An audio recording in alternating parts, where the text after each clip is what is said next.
Là, si j'arrive à comprendre les origines de ces principes du bien et du mal, peut-être ça va nous donner des idées un peu plus précises dans mon fonctionnement, dans le sens de ma vie et dans les épreuves que je vis. Alors, ici le texte nous dit que le mal, parce qu'il est donc barara, c'est donc une existence nouvelle. Elle vient à un moment donné dans le processus de la création, et elle vient pour pouvoir permettre à l'homme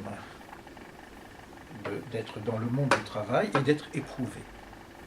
Ça, c'est le texte philosophique qui nous dit ça. Parce que sinon, il n'y aurait pas de liberté.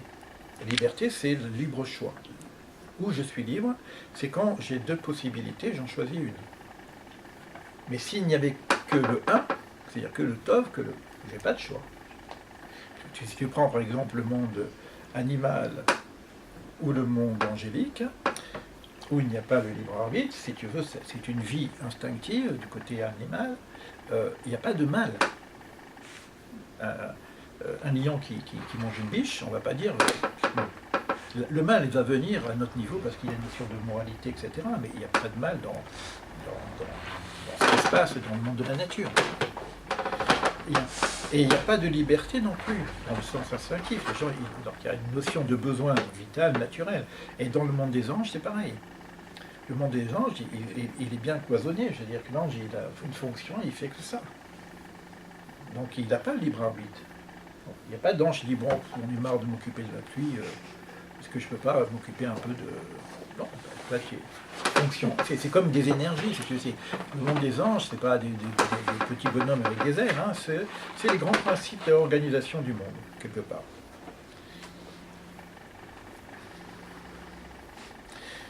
Mais ça vient à un moment donné dans le processus de la création.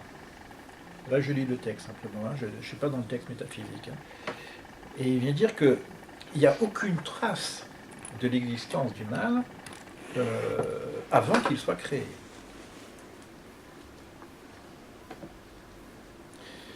Donc, ce que j'ai dit tout à l'heure, et s'il s'est créé, il rentre dans le processus du projet divin. Or, le processus divin, c'est de l'étive, ce qu'on avait vu. Le processus divin, c'est d'émaner du bien. Vous comprenez mon interrogation. L'idée de Dieu, si vous prenez tous les textes en main, l'idée de Dieu, c'est pourquoi un monde, c'est que, à notre niveau, je ne parle pas métaphysiquement avant que le monde soit créé, à notre niveau, du point de vue de la créature, l'idée de Dieu, c'est qu'il veut émaner quelque chose, il veut donner quelque chose. La notion de Dieu, c'est l'émanation. Nous, on dit ce qu'on a vu dans toutes les introductions, on a dit le bon Dieu. Le bon Dieu, c'est quoi? C'est un émanateur. C'est la notion de bonté. Or, qui dit bonté, dit qu'il y a un donneur et un receveur. Sinon, il n'y a même pas la notion de bonté. Donc, s'il y a un donneur et un receveur, le donneur crée un receveur pour émaner sa bonté. Après, on a compris que cette bonté, c'est cette connaissance dont on a parlé, connaissance du bien et du mal. Connaissance du bien, principalement, de l'unité. Donc, la finalité de la création, c'est l'émanation du bien. C'est ça l'objectif. C'est la capacité. Du point de vue de Dieu, il y a toujours une émanation divine, mais du point de vue de la créature, c'est d'être capable de recevoir cette émanation, qu'on appelle les influx. Et dans l'influx, il va y avoir différentes notions, en termes de réceptivité, c'est la notion de la connaissance, mais la notion de recevoir une certaine énergie, une certaine lumière. Ça, c'est la finalité. Et voici qu'on vient nous dire que pour arriver à ça, il faut créer le mal. Ça se comprend un peu dans le monde de la réalité. Pour avoir de la lumière, par exemple, comment la lumière peut exister? Physique, hein? Il y a un influx, s'il n'y a pas une limite, une résistance qui bloque la lumière, il n'y aura pas de lumière. C'est la résistance qui va rayonner. Donc il y a une notion de mettre en place des limites qui va donner une certaine lumière.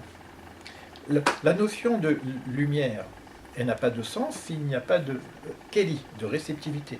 Là, on a bu de l'eau, si on n'a pas de verre, si on verse l'eau comme ça, bah, ça part partout. Donc il y a une nécessité de créer quelque chose qui soit différent de l'influx divin, de la lumière, qui serait une forme de récipient pour la recevoir.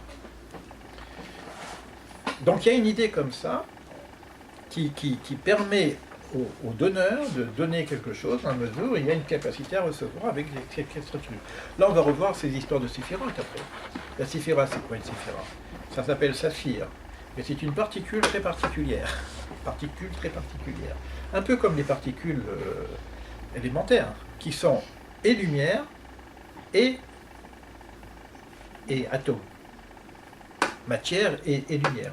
On a découvert dans l'infiniment petit cette possibilité de dire bah, c'est lumière, les photons, mais en même temps c'est possible que ce soit matière. Et bien, les séphiroth, c'est un petit peu comme ça. Et elles jouent ce double rôle. Mais en même temps, elles doivent recevoir la lumière et doivent la donner.